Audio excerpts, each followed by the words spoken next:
All right, welcome to another episode of the BrainFood Show. Is this a Christmas episode? It's Christmassy. I always think of Charles Dickens and winter, and I know we're talking about Tiny Tim and A Christmas Carol, which I very much like that there's a typo in the notes of the Christ Man's Carol, which I imagined was a retelling from the perspective of Jesus. Or a typo. Is this a Christmas episode?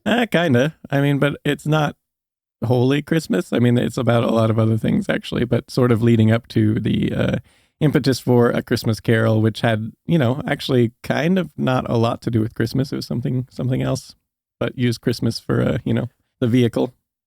Yeah. Okay. Well, as always, I feel like if this was released in July, it would definitely not be a Christmas episode, but the fact that we're releasing this in December, it's definitely kind of going to have that, because there's like Christmas decorations in the stores. When's Thanksgiving? We're recording this just before Thanksgiving, Yep, I want to say. in 2 days.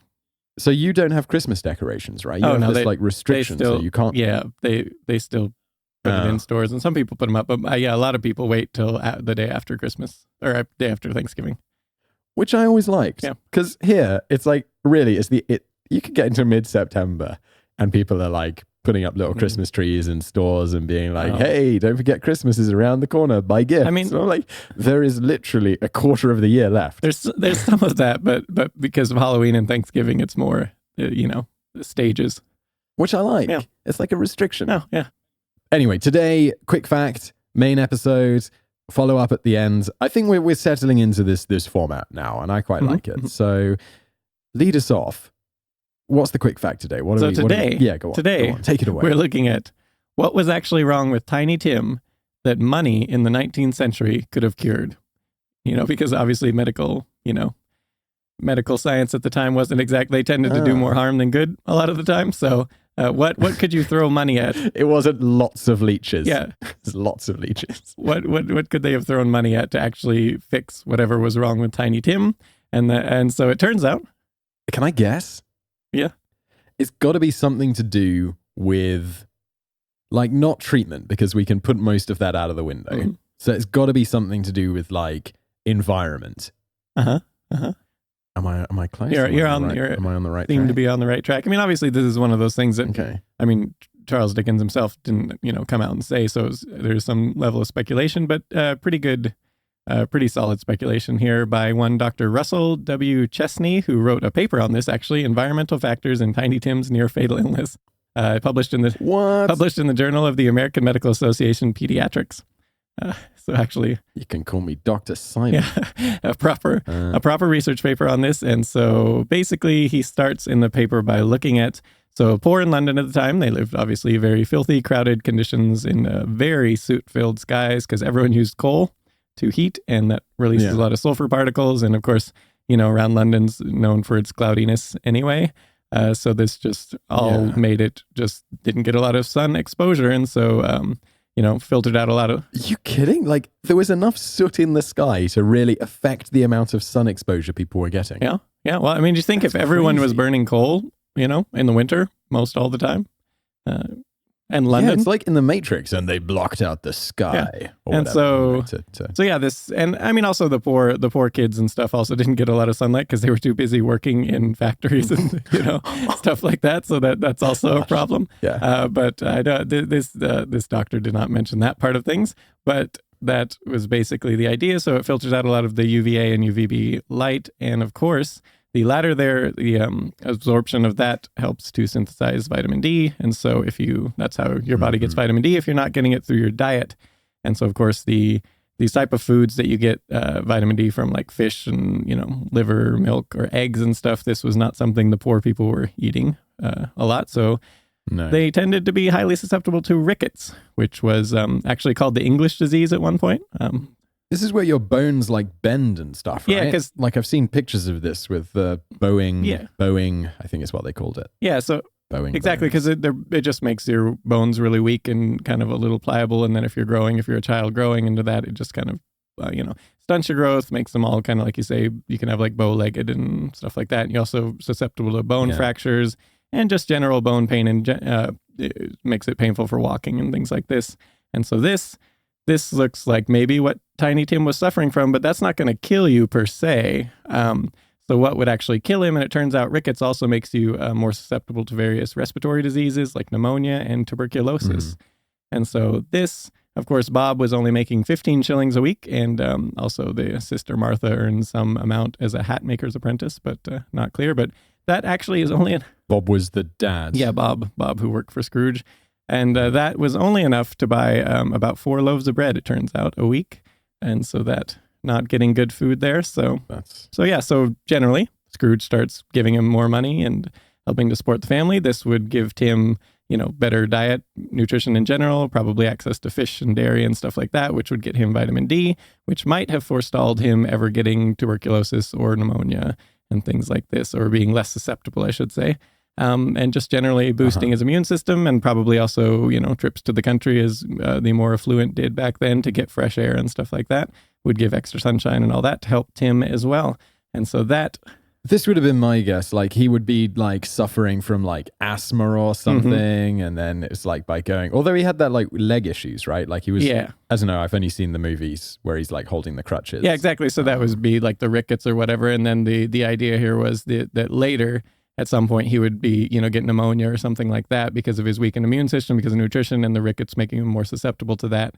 And then he would die from that. But if he had the nutrition in the interim, maybe he doesn't get that, or maybe he recovers from it where he wouldn't have otherwise. And so this is the idea. But you might, for the more medically knowledgeable out there, might be thinking, but wait a minute, did they actually know what caused rickets back then or what cured rickets? And it turns out, no, they did not. This was actually kind of the late 1910s when, humans definitively discovered kind of what caused it and how to cure it. But Christmas Carol was obviously written in 1843, so did Charles Dickens know anything about this? And it turns out he did, as did others. There was some speculation about what would cause rickets, and it was some belief that there was some sort of nutritional deficiency playing a role.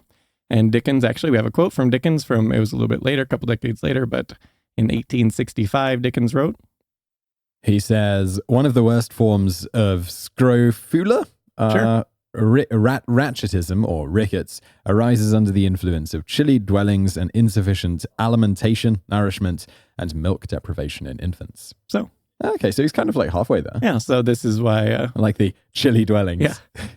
If your home is cold.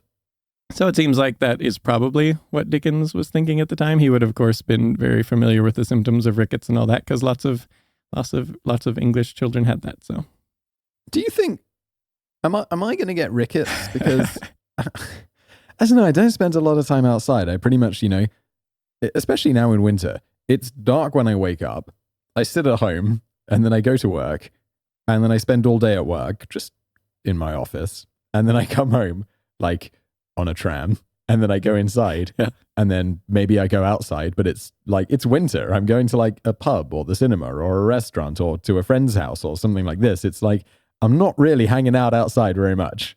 Well, but see, then you have a quite good diet, I'm sure, and that's going to help you, it keeps your head from getting sunburned and whatnot. I'm not eating a lot of liver and fish, to be honest. Well, but dairy products in general, there's lots of things with vitamin D, and actually there's so many foods that they just put vitamin D in, because vitamin D is actually good for you for a variety of reasons, and so it's just like thrown in everything, it seems like these days. So, okay, yeah. Okay, cool, good. Good to know I won't be getting any weird bowing legs and people are like, oh, you've got the English disease. Classic. So of course I have the English disease. So we have a website for this podcast. You can find it at brainfood.fm. And this website we made with Wix. And Wix is the sponsor of the show today. You've heard me talk about them before. Basically, they allow you to create a website for your podcast, if you've got one of those, or just a personal brand, a business. Maybe you're getting married and you want a fancy website for that, or, whatever else you might think of. They allow you to make all sorts of websites. Now, building the website for this podcast on Wix, I got some personal experience with it.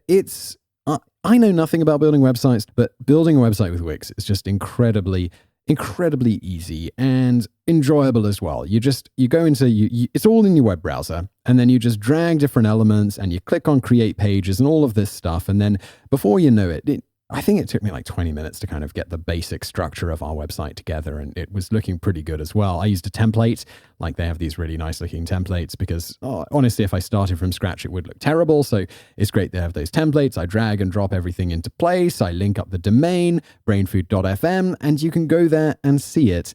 And that's made by me, someone who does not have a great deal of technical knowledge, especially when it comes to building websites. Anyway, Wix. They offer unlimited pages, top-grade hosting for free. You can upgrade to one of their premium plans for as little as just $5 a month, and you'll get even more. So you can just go to wix.com/go/brainfood to get started.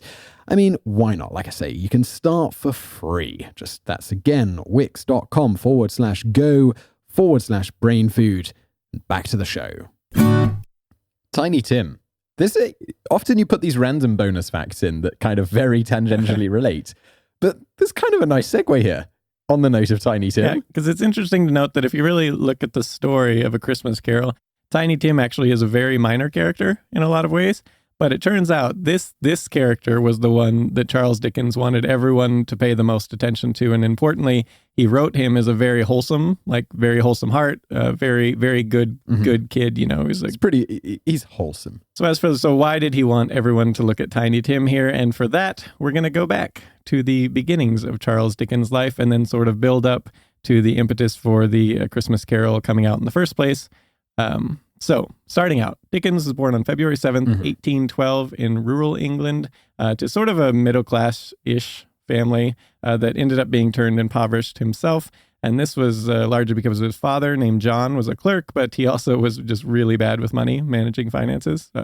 And so he ends up... Yeah, overspending a little. Yeah, a lot. Enough to end up in prison. Yeah, Marsh. And I know like going to prison for like debt back in the day was a thing. Yeah. But this seems like a terrible idea. Like if I like owe my credit card company like thousands of dollars, they'll be like, okay, you're going to go to debtor's prison. I'd be like, this is the worst place for me to possibly be able to pay off this credit card debt. Yeah. Yes, I can't spend anymore, but you're not going to allow that anyway. Surely you want me out there working and trying to pay this back rather than in prison where there's just no shot. Yeah, exactly. And what's funny about this at this point, it wasn't just you that went to debtor's prison. Your whole family tended to join you in the jail because, didn't have any place to stay and whatnot. So they would just join, except for, in this case, Charles. Charles Dickens did not join them because he was a strapping young boy at 12 years old. No need to live with his parents anymore. Oh, that's big enough to like pull a plow or like make some machinery. Yeah, he was deemed old enough to make his own way in the world. So he's just, whatever, you're not going to join the family. 12 years old. Yeah, exactly. So he moved into very cheap lodgings away from his family, got taken out of school, obviously, because there was no money for that, and got sent to a job at Warren's shoe blackening factory. And this he would work. Get this, 6 days per week, pasting labels on jars. That's all he did. Jars of shoe polish, just pasting the label over and over again for hours on end, 6 days a week. And his weekly pay was 6 shillings, which is about 22 pounds or $29 today. And that was what he had to entirely support himself. That's, that's adjusting for inflation? Uh-huh. Yeah. Wait, that's not a lot of money. No, it wasn't. Was he living there? No, he lived in... Was this like a workshop jobby, or was he... No, if I remember correctly, he lived like in someone's, essentially like their attic kind of thing. Just kind of had a little bed, a pallet to lay on. See, when I was 12 years old, and if I was making £22 a week, I'd be like, that's pretty good. Yeah. That's like an extra £100. That's like £100 a month to like 12-year-old Simon. That's some serious pocket change. Yeah. But then again, I didn't have to pay my rent and buy all my food. It's like, just imagine being 12 years old. Just walking around like, hey, yeah, I'm working here, except my voice hadn't broken yet. Well, I'd sound like and looked like a child. Well, on the plus side, he worked like every hour of the day, so there wasn't really a lot of time to go about, spending money and stuff, which is probably good because... That's true. That's a very good point. Because at 12 also, he was, no one was, budgeting for him. He just had his money he would get. And then as a 12-year-old had to be responsible enough to, budget appropriately to get food and, continue to pay for his lodgings. I would not have been capable of this. No. I'd be like, ooh, sweets. Exactly. And then, so appalling work conditions obviously were just the name of the game back then. And also occasional physical abuse just because that was a thing. But it actually turns out what Dickens would later... Welcome to the past. Yeah. Dickens would later talk about more the psychological trauma of the whole thing. What really bothered him was that nobody cared of his plight. Like, it was just like, whatever, that's life, 12-year-old Charles Dickens. And so, yeah, he has a nice, lengthy little quote on this. You ready for this?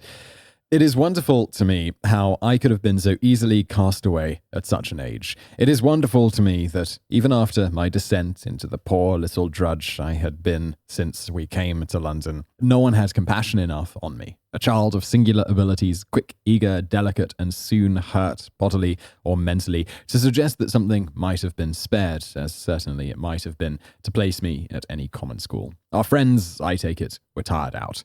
No one made any sign. My father and mother were quite satisfied. They could hardly have been more so if I had been 20 years of age, distinguished at grammar school, and going to Cambridge. The Blacking warehouse was the last house on the left side of the way at Old Hungerford Stairs. It was a crazy, tumble-down old house, abutting, of course, on the river and literally overrun with rats. Its wainscoted rooms and its rotten floors and staircase, and the old grey rats swarming down in the cellars, and the sound of their squeaking and scuffing coming up the stairs at all times, and the dirt and decay of the place rise up visibly before me as if I were there again. The counting house was on the first floor, looking over the coal barges and the river. There was a recess in it, in which I was to sit and work. My work was to cover the pots of paste blacking, first with a piece of oil paper, and then with a piece of blue paper, to tie them round with a string, and then to clip the paper close and neat all round until it looked as smart as a pot of ointment from an apothecary's shop. When a certain number of grosses of pots had attained the pitch of perfection, I was to paste on each printed label, and then go on again with more pots. 2 or 3 other boys were kept at similar duty downstairs on similar wages. One of them came up in a ragged apron and a paper cap on the first Monday morning to show me the trick of using the string and tying the knot. His name was Bob Fagin, and I took the liberty of using his name long afterwards in Oliver Twist. No words can express the secret agony of my soul as I sunk into this companionship, compared these everyday associates with those of my happier childhood, and felt my hopes of growing up to be a learned and distinguished man crushed in my breast.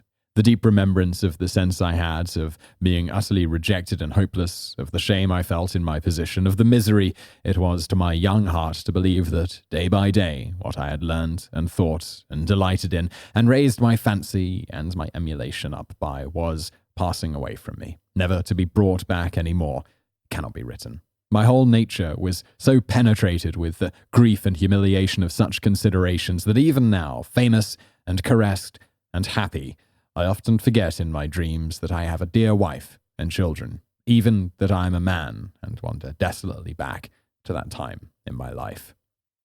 Good times. It's nice. Well, I mean, it's very nicely written. Yeah. It's quite a miserable story. Yeah. And so this may have been Charles Dickens' ultimate fate for his life, had it not been for his grandmother who died. And so it's John's mother. Yay! Yeah. And so because she died, John Dickens inherited £450, which is about £33,000 today, or about $44,000 upon the death of Elizabeth Dickens. That's a ton of money. Yeah, that's a good chunk back then. Enough to get Dickens out. He was making Dickens was working basically all the time in horrible conditions. What, £100 a month? Yeah. And now his dad gets 33,000. Yeah, I mean at 450, so adjusted for inflation, so it's like a half a year's wages right there, which got him out of desert debtors. No. I was adjusting for inflation. That £100 a month is in modern day money because he was getting paid £22 a week, so it's £88. Oh yeah, that's right. Adjusted for inflation, and then he gets 330. So that's 1,000 months. Oh yeah. So either way, yeah, I adjusted. It's insane. That's true. What was? Oh yeah, that's right. He was getting 6 shillings, right? That's what it was. Yeah. 6 shillings, right, or okay.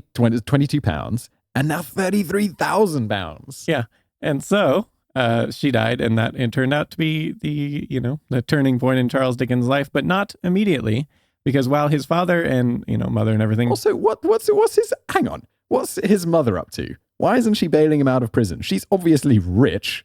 That's definitely, I'm assuming, pretty wealthy by 17th century? 17th century. I always get confused when I would say centuries versus it's 19th century. It's not super wealthy, but it's definitely she was, she had money. She wasn't suffering, but not maybe maybe not enough to Maybe she was sick of bailing Yeah. him out because he was a bit of a overspender. Yeah.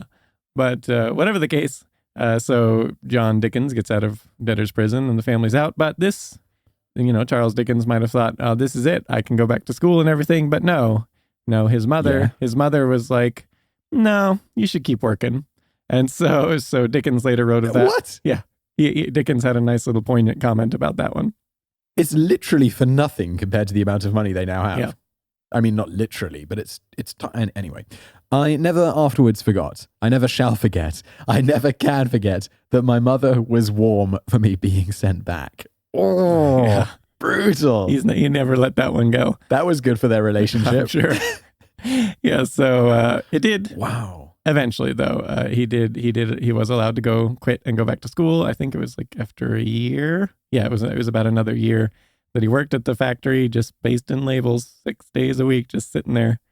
Hey, can you imagine? That would just be so awful. I mean, yeah, I can. I think, though, like, that's bad. But what's really bad is the stuff that he's not even, like... Yeah, the stuff we'll get to You think, like, in a little pasting bit. the labels on, but it's like, yeah, but you get beat. And you get paid nothing. And I'm sure it's, like, it's dirty and you're breathing in smoke and fumes from those barges and you're not eating properly and he's probably got, like, the English disease and all this stuff. So, yeah, no, I mean, I can imagine sticking labels on jars. I imagine that would be, if it was just sticking labels on jars in, like, wherever, it wouldn't be bad. Yeah, at least he wasn't working in the coal honestly. mines or something. Right. But yeah, so and we will get into some more extreme cases later in this one. But yeah, so he eventually got to go back to school. And then shortly thereafter, he became a law clerk very briefly at the age of 15, and then later a theater actor for a little while. And finally... Some range. Yeah. Finally, he settled as that theater actor one actually served him well, I think, later in life, because actually how he made a lot of his money because of the lack of copyright laws and stuff was in performing or reading his pieces. But he wouldn't just read them. He would kind of act them out and stuff. And he would do tours, which... Because of a lack of copyright laws? Like he was... So he could... Other people's stuff? So a lot of his books and stuff, he would publish them and they would be wildly successful. But then, most of them were just pirated copies. So he wasn't actually making money off them. He would make money off like the first editions before everyone copied, and he would continue to make money after that. But it wasn't like he was just making a small piece of the pie, which is kind of similar to like working on YouTube or, running today. I found out it's the same type of thing. Everyone copies it and, Have you ever seen pirate books? Like, I went traveling. I've been to Asia a few times, and I was backpacking around there maybe 10 years ago doing it's quite a... I don't know, a lot of people from Britain, I think, do this kind of tour around Southeast Asia. There's everyone kind of visits the same 4 countries. And they have like books that are, appealing to backpackers. So there'll be like the Lonely Planet Guide to like Vietnam or whatever. And they're not real, but they look really good. They're like, people have made effort into copying these things. It's not just like they photocopied the book and stuck it all together. Yeah. It's like, it looks like a book. Like the cover's maybe a bit too faded, but it's still glossy. And then I always remember the biggest thing people complained about was that all the maps sucked. Because like the photocopying of the maps was really low quality, so you couldn't really use the maps, but everything else was okay. Yeah. And they had like pirate copies of, I remember, I think this was around the time Dan Brown's books were quite popular, just kind of beach reading. Yeah. And so there were loads of copies of, oh God, what's that book called? His main book with the code, the... Da Vinci Code? Da Vinci Code, thank you. Yeah. Yeah, so pirate books. Never realized that was a thing. Totally a thing. So people were pirating Charles Dickens's books, essentially. Yeah, and so this, and when he would do these readings, particularly like the American tours and stuff, and he would just, he had a couple of those, and he'd just make like a boatload of money just going around reading and acting out the parts and stuff. And so, I don't know, the stint as a theater actor might have helped him out there in making a lot of money. But... Sounds pretty good. Yeah. After he did the theater actor thing for a little while, he became a political journalist and covering the House of Commons. And then on the side, on the side, he would write these some fiction pieces under the pseudonym originally Boz, which was apparently a nickname his family had given him, I guess. And so he started to gain a little traction on that, on the stuff. And then, of course, he did a nice little, I assume, especially later because he had a mistress and kind of just ignored his wife. That the marriage was perhaps he married the daughter of an editor, basically, of his book editor. Her name was Catherine, and this was around the same time he published Pickwick Papers in April of 1836. He actually got married that same month. So 2 years later, he publishes Oliver Twist, and that was kind of the beginning of his, superstardom, which he was actually one of the first like true celebrities, as we would think of them, like that wasn't royalty or something like that, like just sort of a normal person who became just wildly famous. Yeah, and like earned celebrity. Yeah, exactly. And so he actually even had a stalker, as one of the early examples of someone that like a celebrity that had a stalker. How exciting! Yeah. And he also he has a great quote on his first tour in America. So this sort of like the stuff, people following around, crowds and stuff, was not something that was normal. Like it wasn't like today where if you had like a big celebrity, that would be kind of a normal thing if they're walking through a crowd or whatever, and people knew where they were. But back then it was just sort of this unheard of thing. And he has tons of quotes like lamenting this. He hated it. But so he has this one right here from, he was actually staying on a boat in Cleveland, and he just kind of woke up and yeah. He said, "If I turn into the street, I am followed by a multitude. I can't drink a glass of water without having 100 people looking down my throat when I open my mouth to swallow." Yeah, and it sounds pretty invasive. Yeah, and he did note as well that he, like, at one point he just woke up and like looks out his window and there's just like people standing there staring at him.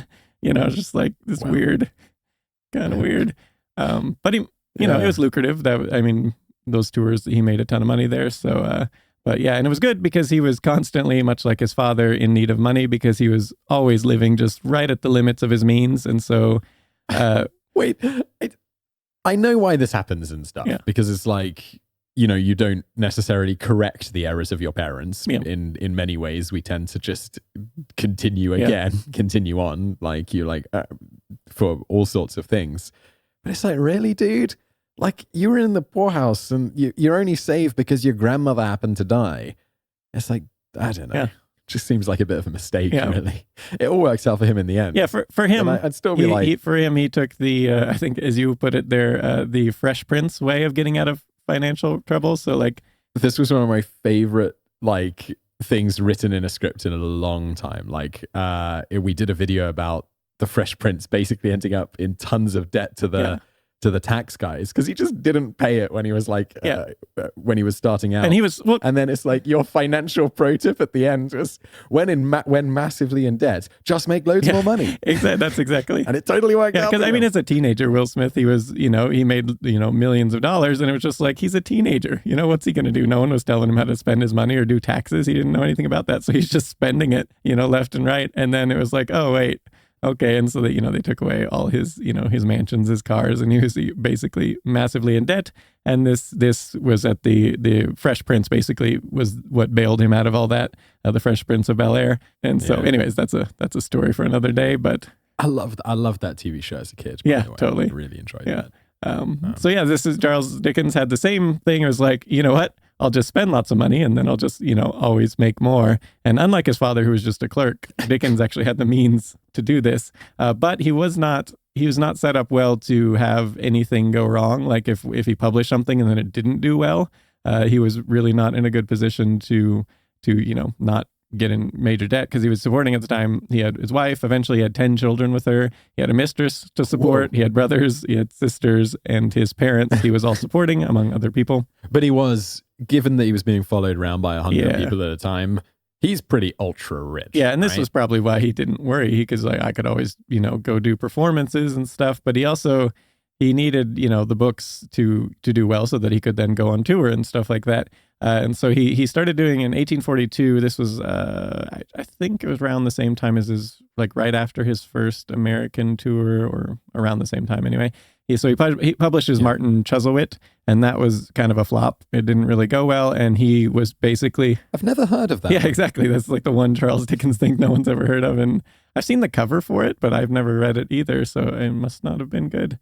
Have you read much Dickens? Oh yeah, tons. You enjoy it? I enjoy quite a bit of it, not everything. I find it, I think, I don't know, I read some when I was younger. I find it incredibly wordy. Yeah, like Oliver Twist is great though. Like I felt like that one is actually like a legitimate, not like something, they forced you to read in school. That one's actually enjoyable from like start to finish, I feel like. Some, Okay. some of the other I think stuff. that might have been the one I've actually read. Well, I'm not sure. some of the other stuff is not quite as, it's a little bit more slow moving and stuff, but interesting. I think, I don't know. I like the way they wrote back then, particularly just the style I really like. So this he publishes Martin Chuzzlewit, and he's basically, it doesn't really do what he thought it would, and he's teetering on the edge of financial ruin, kind of taking. What? Yeah, I know, right? And you have to look, because this was around the time of that first American tour, which he made a boatload of money on. Like, how did he spend it all between that and like 1 year later to this? Look, he just needs to look to Nicolas Cage for an example of how to spend so much, like an actually absurd amount of money. And another great example of someone who's like, the best financial plan is just to make more money, That's true. Yeah. Although he does some terrible movies. Yeah, but it's worth for a man who is a good actor and has won an Academy Award for Best Actor, people forget this. He does some real bad like B movies. Yeah. But he gets to have a dinosaur skull or whatever. Yeah, so. Exactly. And a car that somehow got put in his house with no one knows how it got in there, because there's, literally just regular doors and stuff. There's did they build the car in there? Did they remove a wall and put it in there? Well, look, the bigger question is, how can you have a Gatsby-style party without having your car inside? Yeah. I think that's the question Cage asked himself. Anyway, okay, so he somehow manages to spend all of this money and is on the verge of financial ruin. Yes, and so it's at this time that one of Charles Dickens' friends, Richard Henry Horne, he publishes something which is actually one of the sort of considered sort of a hallmark report in British history, basically the industrial history, I should say, of that era. It was called the Report of the Children's Employment Commission, and it just basically goes through and just details just how awful it was for poor children, basically, working there. They're just everything. Their working conditions were awful. Their hours were awful. Like, they just nonstop. They had time to sleep and then they go back to work. Basically, it was super dangerous. They were dying left and right of various things, and sometimes just like generally just complacency. Like the people were, it was like, whatever, they're disposable. That one died, but we'll just replace them with another one. And so it was just like complete apathy towards any safety or anything like that. And so this sort of report actually did it in the best way possible. It was the firsthand testimonials from these kids. And so it's like, as an example, there's Isaac Tipton. And so he started working at the coal mines when he's 7, as you do. And get this, 7 years old, working in the coal mines, 12 hours a day, 6 days a week. And while working there, regularly beaten because, and this is a nice little quote from Isaac Tipton himself. He says, "Oh man, why was I beaten?" He says, "I deserved it." Yeah.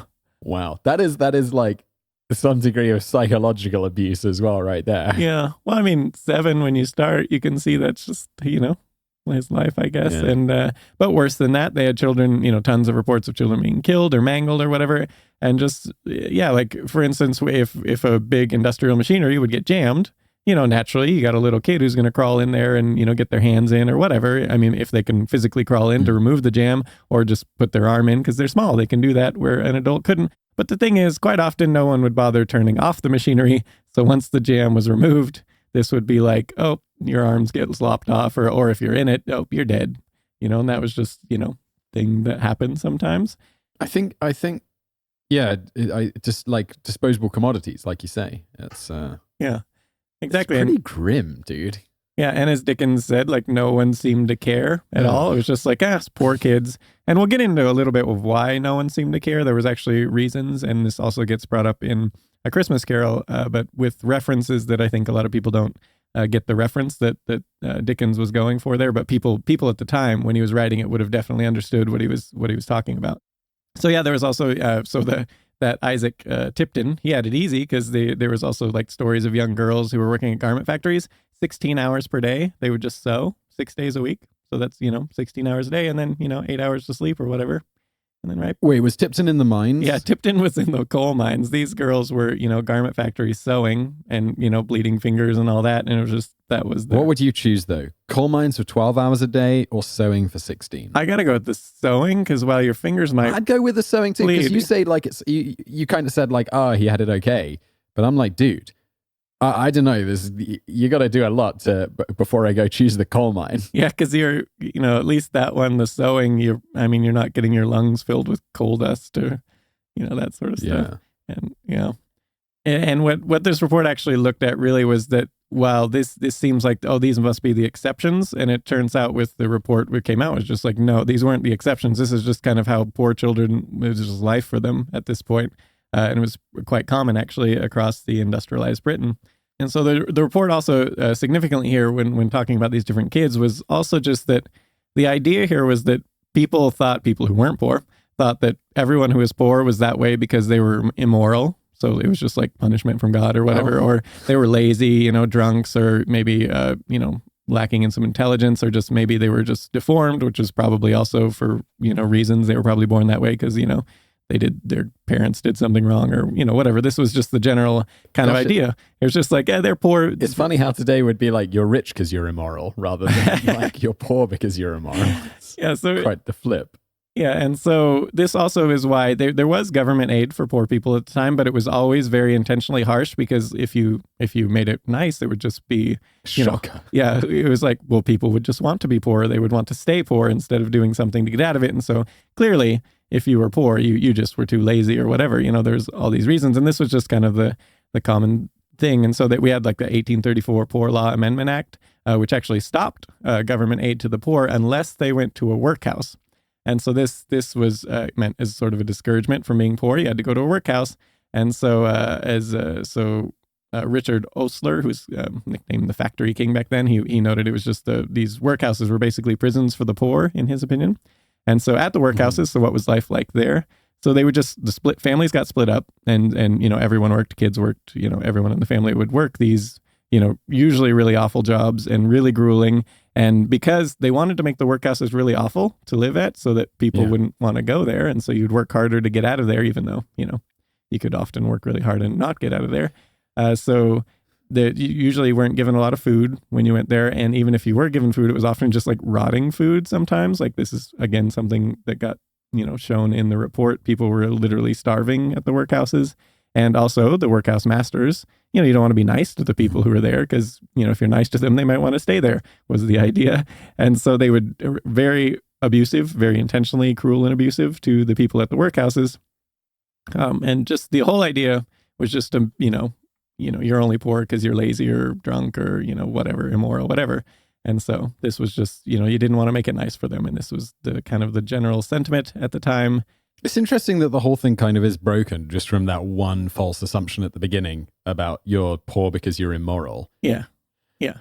And so, so this was kind of and then it leads to this whole screwed up thing. Yeah. So Dickens actually kind of alludes to this where, in the Christmas Carol, he has that one charitable solicitor who's not given a name, but he said, people would rather die than go to a workhouse. And then, of course, Scrooge gives his very famous remark, if they would rather die, they had better do it and decrease the surplus population. Yes. Yeah. Scrooge. And so you might think from this, clearly he was saying Scrooge was a villain and everyone would think he was a villain because that's what we would think today when we hear a comment like that from someone. But it turns out at the time, this would not have necessarily been thought a villain because this is a reference, actually. Dickens is making a reference to a popular idea in a popular paper. At the time, it was written by one Reverend Thomas Robert Malthus in 1798, and it was an essay on the principles of population.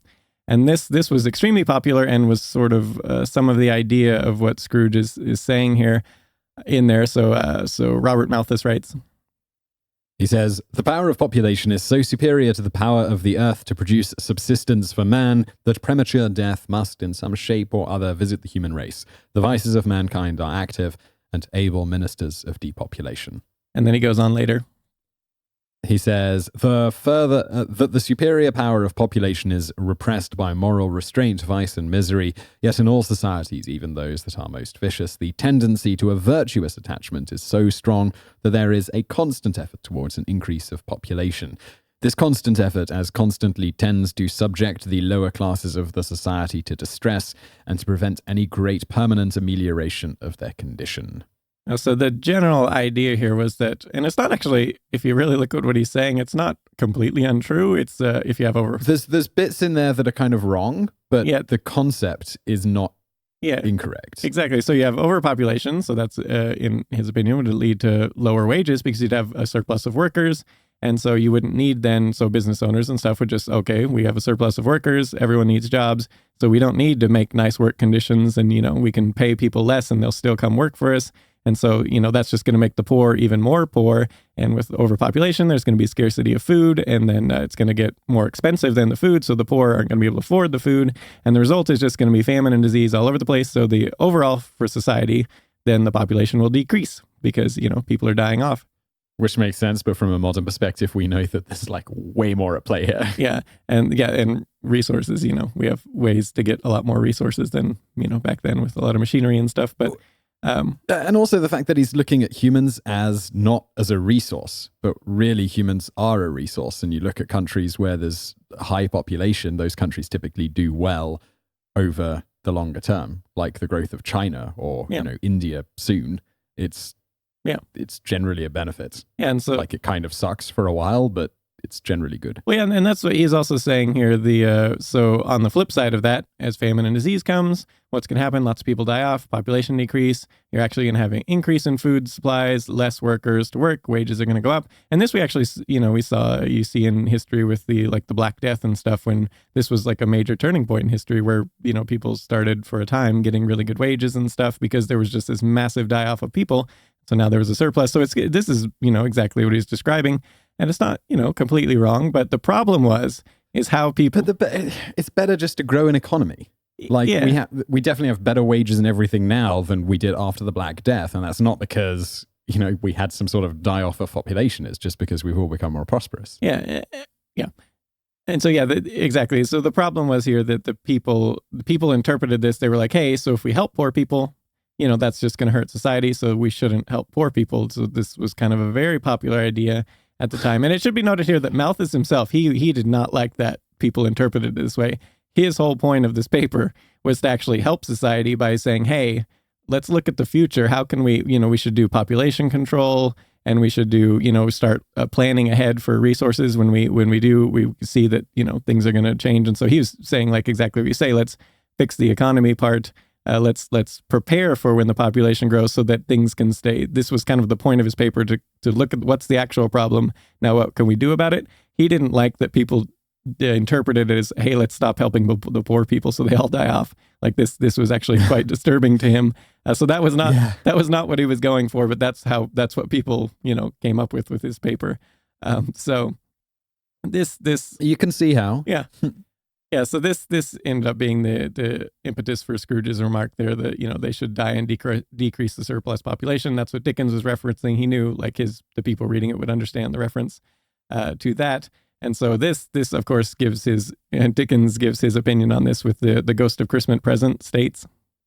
Man, if man you be in heart, forbear that wicked cant until you have discovered what the surplus is and where it is. Will you decide what men shall live, what men shall die? It may be that in the sight of heaven you are more worthless and less fit to live than millions like this poor man's child.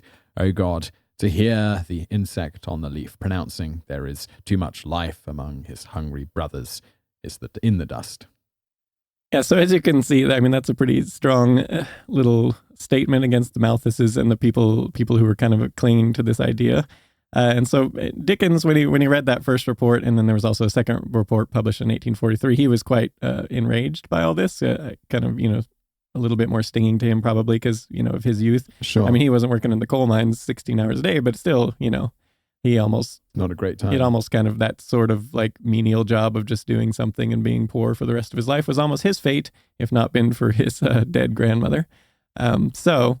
He says, so he writes shortly after the second report, he decided he was going to do something about it. He's famous. He's a famous writer. He can do something about this. So he writes to a friend of his, Dr. Southwood Smith, and he says he's going to deliver, to quote him, a sledgehammer blow on behalf of the poor man's child. And so his original idea was just to actually make a philosophical pamphlet, sort of like an essay, sort of similar to Malthus's, but on this subject and, why basically this idea was wrong.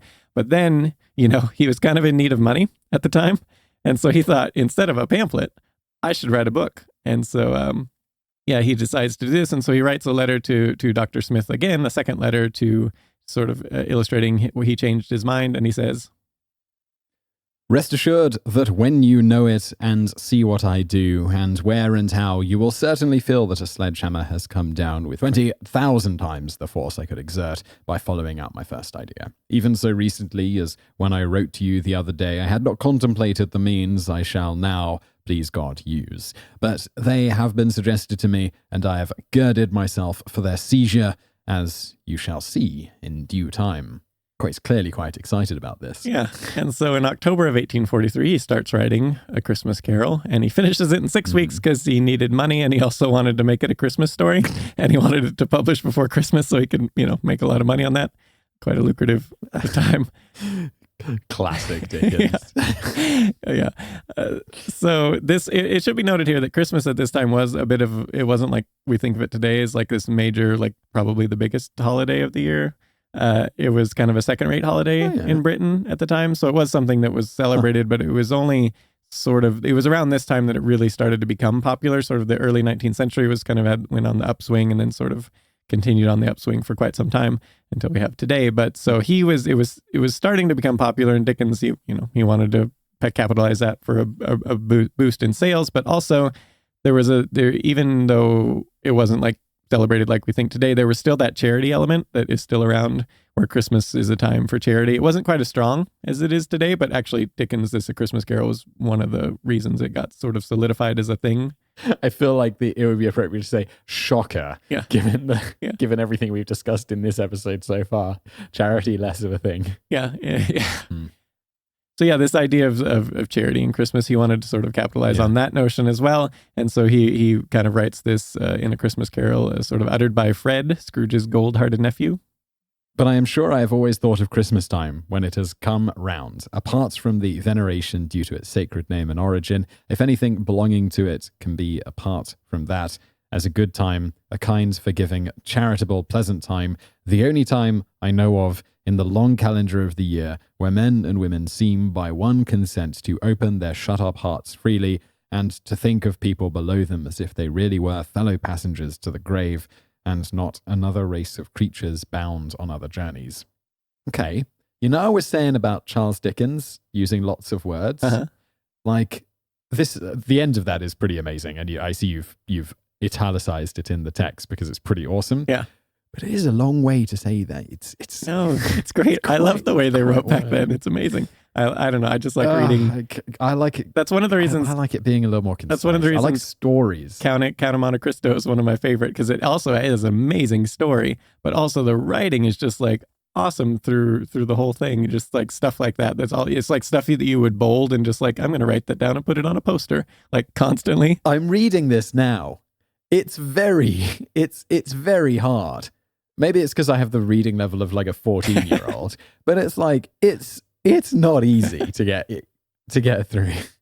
Speaking of that though, have you seen, so I love the story A Christmas Carol, but I never found like a movie version or whatever that I liked particularly until, have you seen TNT, this like random cable network? I don't know if they have it in Britain or whatever, but in the US, they made a version with Patrick Stewart, and that is an amazing, Patrick Stewart as Scrooge. It is amazing. It's really good. It's low budget, clearly, but it's also amazing. It almost follows the story version, like the book, almost verbatim, the whole thing, like the way they talk and the whole thing. They don't really cut anything out. And yeah, it is great, as you might imagine, being Patrick Stewart in it. Wait, but this, I'm looking it up right now. This is like post next gen. So Patrick Stewart's a star. Yeah, and they got him, and it is amazing. It's really good. Everyone should go watch it. Wow. I love Patrick Stewart. Yeah, it's good. It's good. You should probably... Did we just... Sponsored by Amazon. I bet it's on Amazon. Yeah, I can't get Amazon Prime TV stuff. I signed up for Prime because... Not even with like Tunnel Bear or something? Maybe. They're pretty good at catching this stuff these days. That's too bad. But yeah, because I think as I like I don't know, when I signed up for Amazon, I've never changed it from like a .co.uk account. Germany's closer, but so I still get all their marketing. It's like, hey, sign up for Prime for this new TV show. I'm like, that's amazing. And maybe I'll get cheaper delivery as well. So I sign up for Prime, and then it's like, oh no, delivery is the same as before. You can't access Prime TV because you're not in the UK, and you can't access music either. So I was like, so what do I get? Turns out absolutely nothing. So I cancelled that fairly quickly.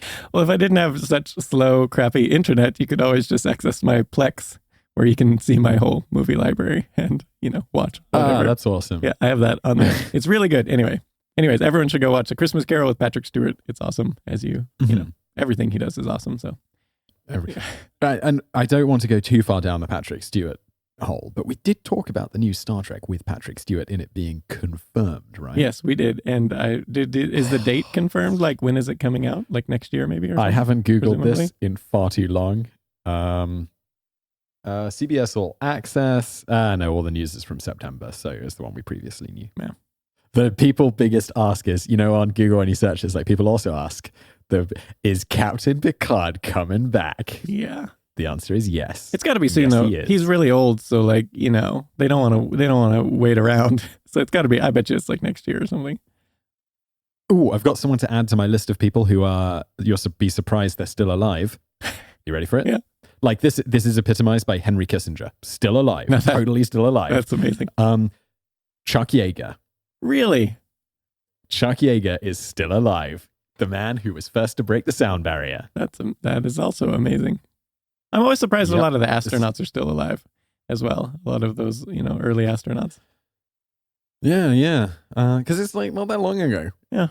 I mean, it's a long time ago. And also they were physical specimens, so it's not exactly surprising they're like living to like 95. Yeah. Or like dying young in a horrible space accident. Yeah. So Patrick Stewart is 78 years old. I know. And so they got to get cracking on this, because if they're going to go like 5 to 7 seasons or something, that's pushing it. Yeah, that's true. Although I want more than a couple seasons here. So they should just record. We got William Shatner's 87. They should go do like a Lord of the Rings style, where they just record the entire thing at once, like 7 seasons worth in a year or something, and just then we're set. I'm into it. They should just release them all immediately. Yeah. So going. Sorry. Okay. That we're out of the Patrick Stewart hole. We must carry on. Yeah. So December 19th, 1843, Charles Dickens publishes A Christmas Carol just under the wire for Christmas. They get one of the problems, the delay here. I mean, it might have been out a little sooner. Is they kind of threw away the first sort of plainly bound copies, because Dickens was like, no, they can't be plainly bound. He wanted them super, super high end. He wanted like gold gilding. He wanted like colored drawings, hand etchings, some woodcut images on there. Everything he just wanted to be completely top notch. And this actually ironically put it out of the reach of any poor person. Like there was no way, you could afford this unless you were wealthy, which he got criticized for at the time, because it's kind of ironic. But while the book was technically like for the poor, but it wasn't for them to read. This was his target audience was rich people. Basically, he wanted the rich people to read this and be like, yeah, read this. You're all horrible people. Right, because the poor people would be like, true story, right? True story. Yeah, exactly. And so they 6,000 copies ended up going out, sold out by Christmas. So within a week, he sold out. But and he actually did 13 editions after that, official editions that were published by his publisher and everything that were sold within the next year. So beyond Christmas, it continued to sell.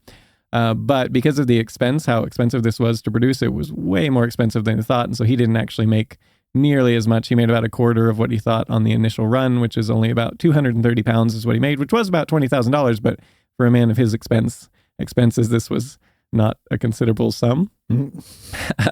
Yeah. So he's got his 10 children and the rest of his extended family to feed. And so this, but the good thing is, despite all the counterfeit copies and how well it was selling all over because of that, the tours he would do, and he would act out this whole thing. He would play the different roles on the stage and everything, read the whole thing. He made a boatload of money on that over the rest of his life. It was an annual holiday thing that he could just continue to cash in on, and he was happy to do that. So, dude, I think I've got to get into books. Like, these things sell forever. Yeah. Like, YouTube sticks around and podcasts are all good, but books, man. Yeah. Well, people, and you get like copy protection for like 100 years after your death or whatever? Yeah, this is like even like the Wise Book of Wise that we did, like it makes the same amount every single month. And it's not a considerable amount, but it's like every single month I can just count on there it is. There's that little deposit from Amazon. And just It's true, forever. like- This is, what is this, like 5 years later or something like that? And it's just consistent. I don't even know. It's amazing. I haven't recorded any audiobooks, which is what I used to do in years. I still make like a few $100 a month Yeah. from like this. And it's like, cool. It pays for like, I don't know, like chunk of my mortgage. Yeah. Like it's pretty great. And I don't do anything. And I was looking at that, like today I found out we've published like 5,000 articles, right? And and I was looking at like the number of words and then the number of words in the Wise Book of Wise. And I was like, I gotta like at least, even like trimming out the crap, the not as good content, just sticking with the really good stuff, at least like 50 to 100 books there. And if you multiply that by like what the Wise Book of Wise makes, that's a lot of money. And we can turn these into audiobooks like super easily. Yeah. Then we've got the appeal of like, we've already got a platform to like sell them from. Yeah. We do such a Suddenly good job turns of, into like, we should do books. yeah, it's definitely on the list to do after, doing everything else we have on the list to do at some point. But, Our endless to-do list. yeah, so it did, well, this did not, the book, one of the goals of Dickens was going for was to solve his financial difficulties. This sort of only helped. It didn't really solve them initially, but it did have the intended effect on the general public. So like as the Gentleman's Magazine said in the spring of 1844, so directly after they noted directly after the book was published, there was a stark rise in charitable giving over the next several months, right after the publishing of the book. And then British author G.K. Chesterton also rings in on the story and its effect. He said, "The beauty and the real blessing of the story do not lie in the mechanical plot of it, the repentance of Scrooge, probable or improbable. They lie in the great furnace of real happiness that glows through Scrooge and everything around him. Whether the Christmas visions would or would not convert Scrooge, they convert us." That's nice. Yeah. That's Yeah. yeah. There you go. All right. Yeah. So, Wow, that's a great way to end the main section, by the way. yeah, Wrapped up with a bow for Christmas. of a great author. The great authors, they tend to, have a way of wording things. Well, this was... Oh, yeah, sorry. He is also a noted British very- author himself. Sorry, I thought it was just someone writing for Gentleman's Magazine. No, this was quite famous. I've heard of this guy, actually. Yeah. I don't think I've ever read anything of his. I don't, not really. Oh, no, I've certainly never read anything by him, but I've heard his name. Here, wait. Apparently, I've barely read anything. I have to say, my childhood was mostly made up of like John Grisham books, which I absolutely love, but it's not exactly literary genius. Yeah, no. No. God, I love John Grisham. I still love John Grisham. I don't know why. Every book's so similar, but it's so good. I think I'm just a little dim. Anyway, I'm looking up. bonus facts. What are we talking about? Wait. I'm looking up this Chesterton. Oh, okay. My internet's working again this week. I think if you listen to the previous episode, you find all of my sides kind of went to like just guesswork because for some reason it said my internet browser said I wasn't online, despite the fact I was having a conversation with you on the internet.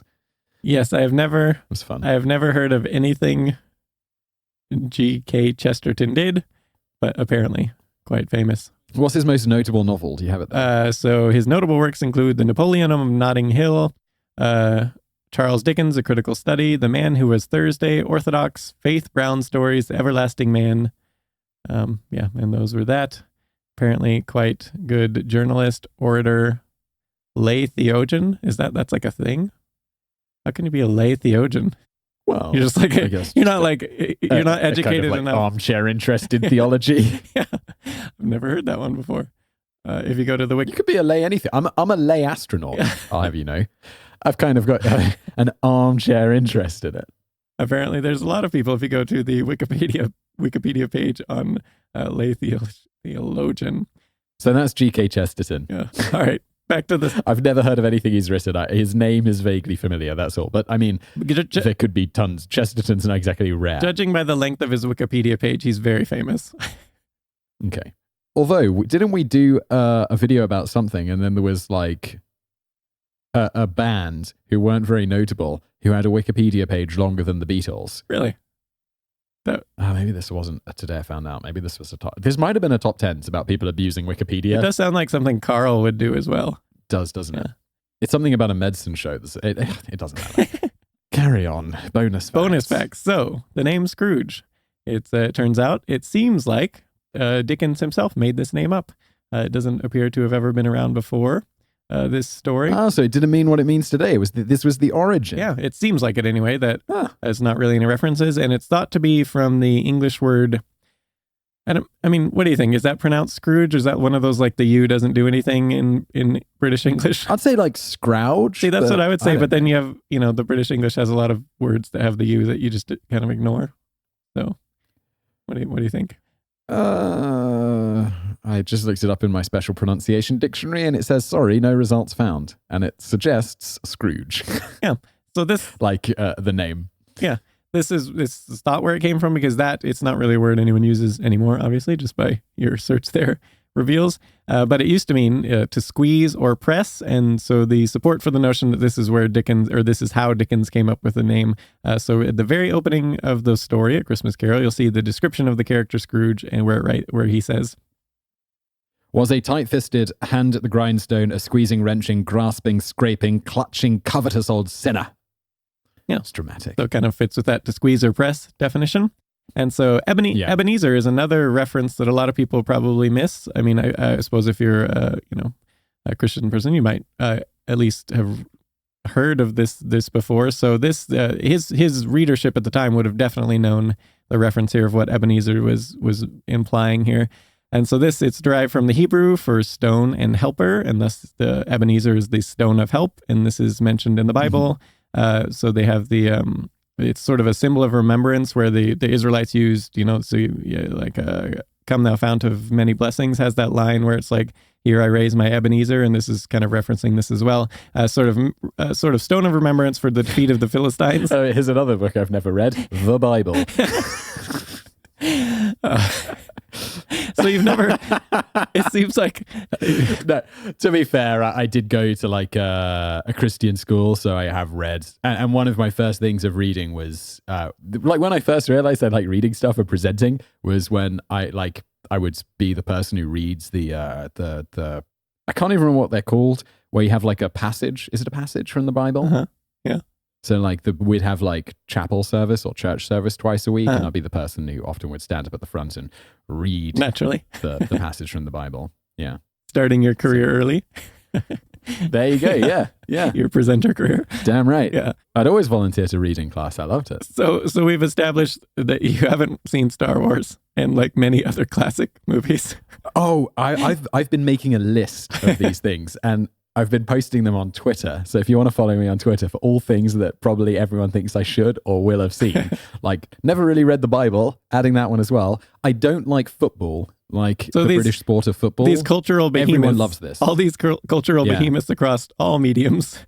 Simon is. I watched Game of Thrones. Oh, didn't like it. Didn't like it. I saw one episode. I saw 2 episodes because I was like, everyone loved this. I must get into it. I've seen one Lord of the Rings, the first one. It was really boring. Now you're really killing me. Yeah, dude, I know, and I kill most people. This is, I think, why we get negative reviews sometimes. The Lord of the Rings, not the Hobbit one, but the original, like little trilogy there. Of course, I've never seen the Hobbit one. Please. I mean, those are okay, but like comparative to the first 3, not even in the same realm. And if you watch the extended versions that make them, instead of like 3 hours, they're like 4 hours long or whatever. Those are even better. They add a lot more story and stuff into them. It's so good. The soundtrack's amazing. The acting's amazing. The story, the way it's shot, everything about them is amazing. I have listened to the soundtracks of many movies I've not seen, because I think soundtracks are generally pretty amazing in movies like this. Those ones, Lord of the Rings, just listen to all of them. Even the Hobbit one, great soundtracks. You can just. Was it you who told me about Tron? Oh yeah, Tron Legacy. That is an epic. I know. I don't. That's actually album. Not a style of music I usually like, but that one is just amazing. Yeah, me neither. You just, the only reason I even came across it was, it was you who told me about it, and I'm like, this is super good. Yeah. No, Lord of the Rings, the first one I saw, the Fellowship of the Rings. This, I really felt like, I think I saw it when I was a teenager, whenever it first came out. I was in the movies. And I was like, they just went for a really long walk in the woods. It was kind of just a real long walk in the woods. That is and an then apt, some horses come. apt description, and you're thinking the whole time, why didn't Gandalf just do the little thing where he calls the eagles to come save him? So like a brilliant idea here, these powerful eagles. Let's just skip walking and let's just fly. It would have made it a lot shorter, and therefore, in my opinion, better. That was always like Tolkien's. I mean, that's the joke of Tolkien, is always like, I don't know how to get the characters out of this. Eagles, the eagles will come. What's the word for that I always I don't know how to pronounce, but it's spelled like is it due machina? Like in Latin, it means like an angel from the heavens. Yeah. And it's sort of when Es machina. Oh my God, it woke up. Yeah, thank you. You wake up and he wakes up and it was all a dream. Yeah. It's like ultimate cop out. Yeah. So we should get back to Sorry, we got off track, but I really felt it was important to point some of this stuff out and make people hate me slightly more. I'm not sure what I have read and seen that I must have filled like the time with while not watching all of these other things and reading all of these books. What did you do as a youth?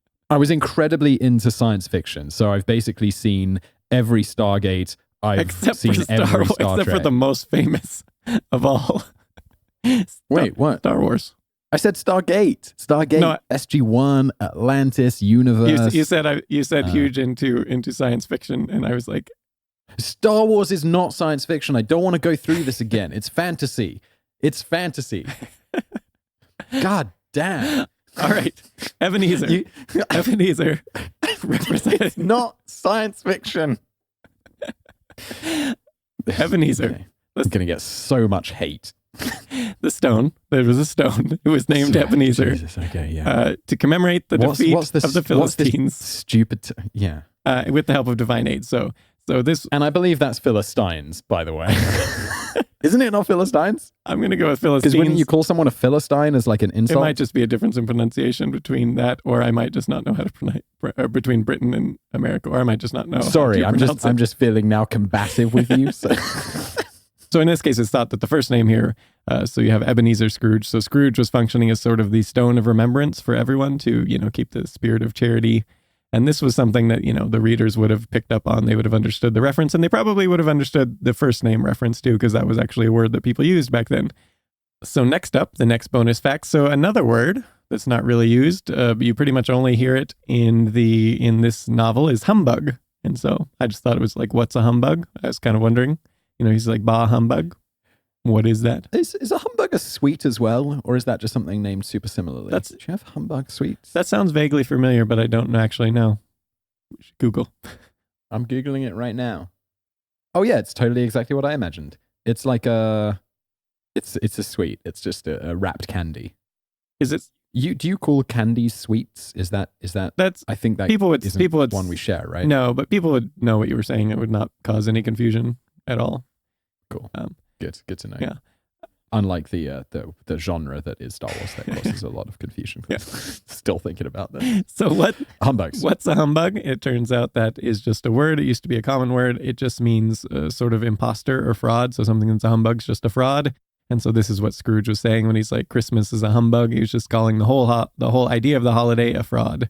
Okay, that's good. So while we're on the topic of words and phrases, so there's a phrase that he uses in there, and it's often attributed to A Christmas Carol as being the origin, but it is not actually. It goes back long before that. Also, I think some people attribute it to Shakespeare, but not Shakespeare either. So dead as a doornail is the phrase. And so he says, and so he actually has a whole passage on this, on dead as a doornail, and why is that a phrase?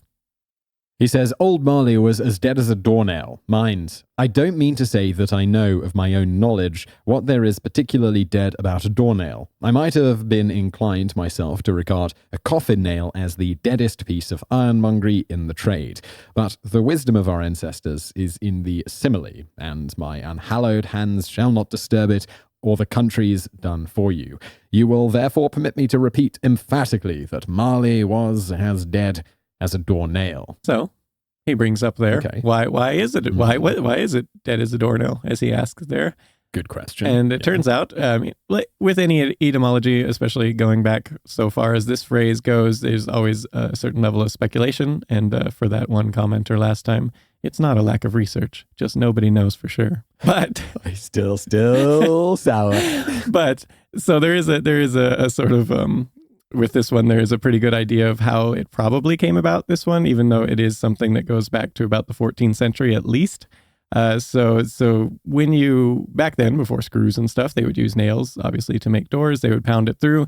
And so what you would basically do is just pound the nail through. It would come out the other side, and then you would hammer it over, just bend it over. So this is called clenching. It basically, cinches the boards together and then makes it more secure so the nail can't just pop out because it's bent over and, hammered into the wood. So this was... Life was tough before screws. Yeah.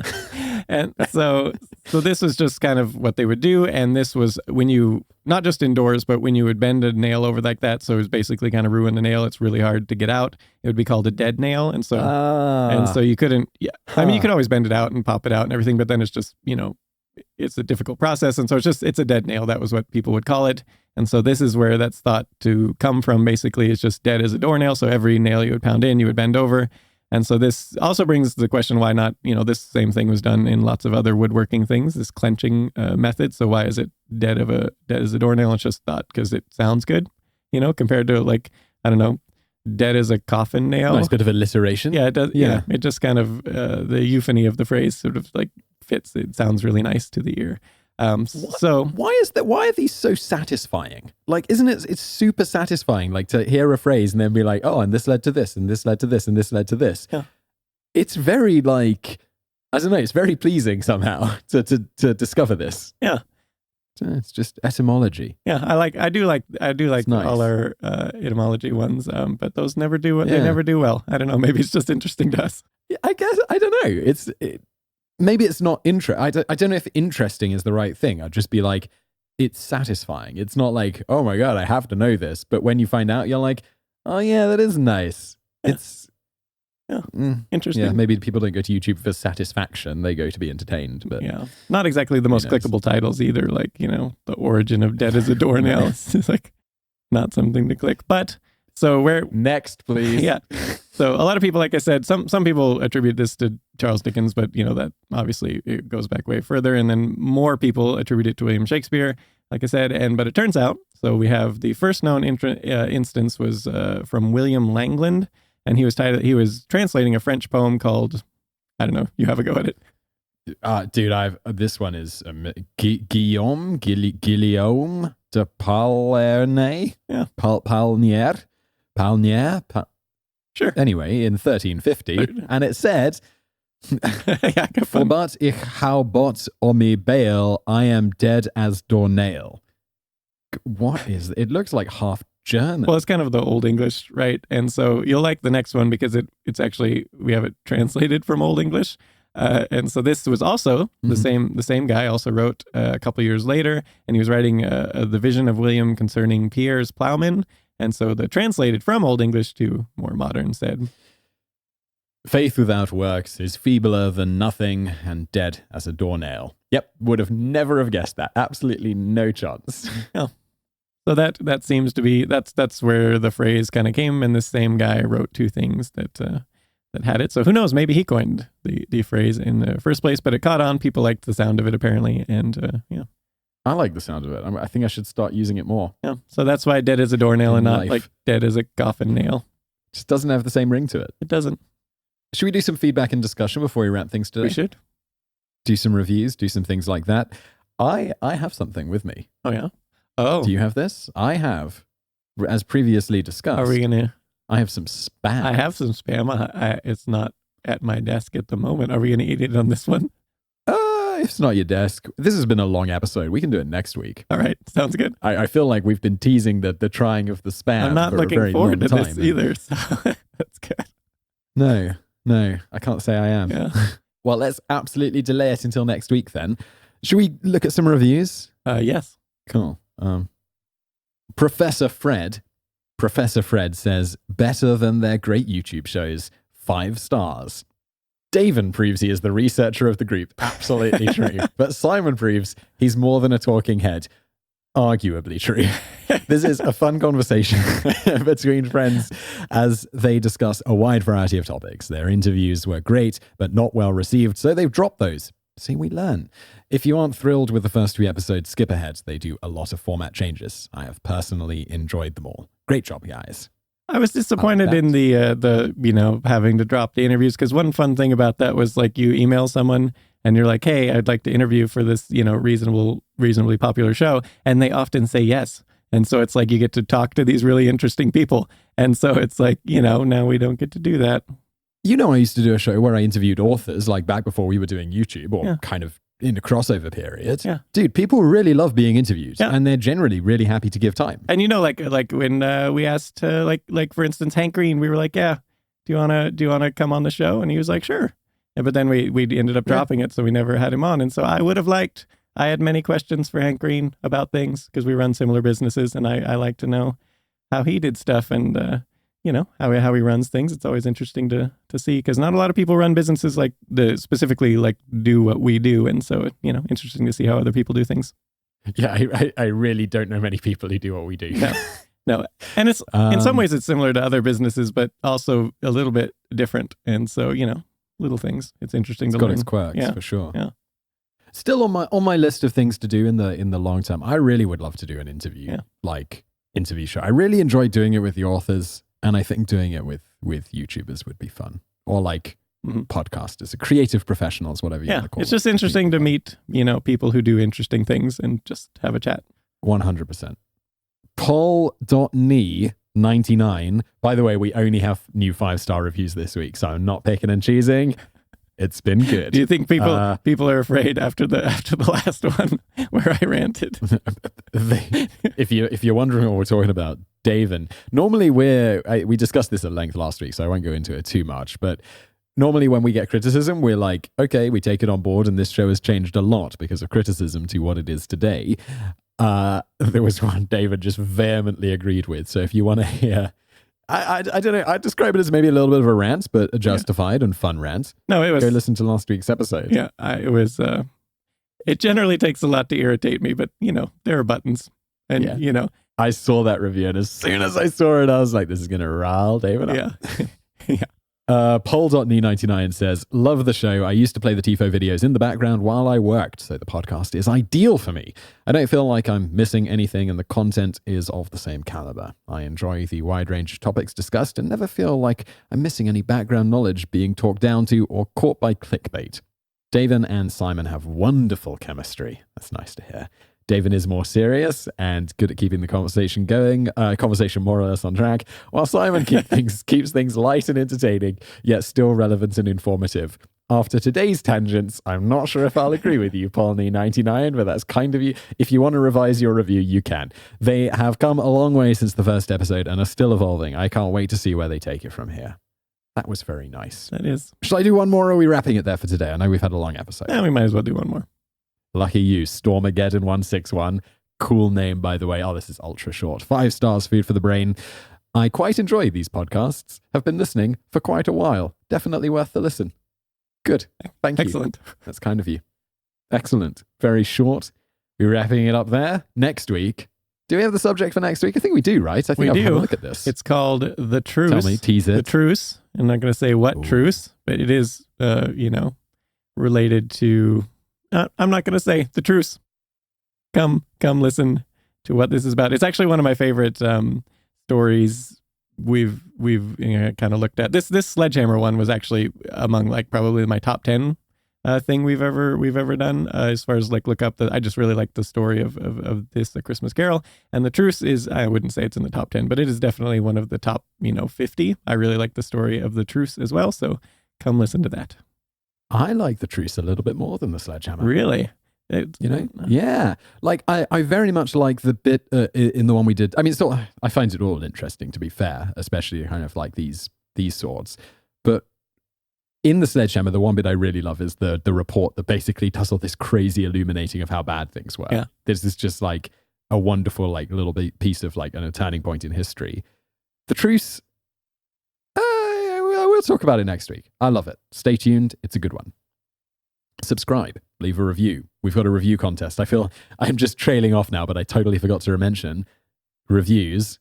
If you leave us a review, when we get to 300 reviews on iTunes US, we're going to go through all of the reviews of the past and give someone an Amazon gift voucher of $300, which is a lot, I guess, because there's 300 reviews. But we did it at 100 and then 200 and then 300. It kind of got a bit out of control, I suppose. But there you go. Leave us a review. Why not? And until next time.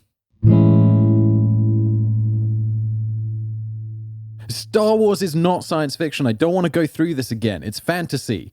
It's fantasy.